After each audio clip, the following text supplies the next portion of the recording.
New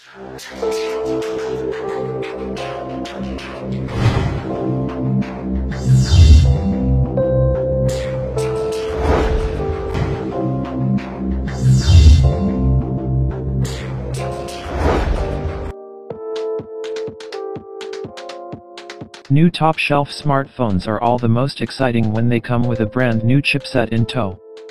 Fortunately, that's precisely the case with the Galaxy S9 and S9 Plus, which Samsung announced today at Mobile World Congress in Spain.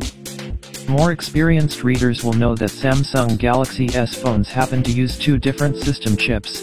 In the United States, they run on the newest Qualcomm Snapdragon available, while internationally, they feature Samsung's own Exynos SoC.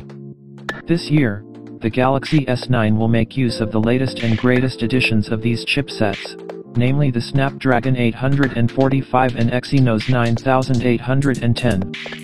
The units that were available to test at the announcement event were all international models, which means they had the Exynos 9810. We know, it's a bit unfortunate we didn't get to benchmark both editions, but it's long been believed by enthusiast circles that the Exynos versions of the Galaxy S tend to perform a bit better, so maybe we're still lucky in a way.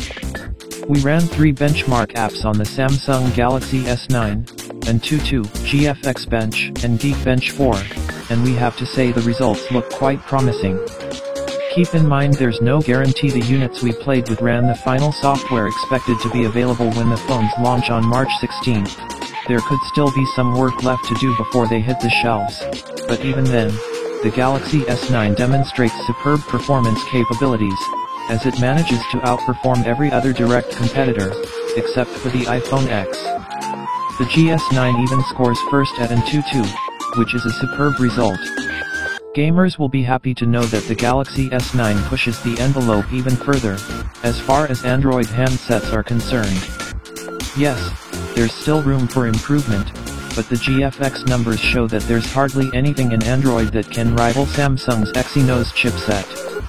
Only one thing is left to see, and that's how the Snapdragon 845 handsets of this year are going to stack up against Samsung's finest. What about you? What do you make of these initial Galaxy S9 benchmark scores?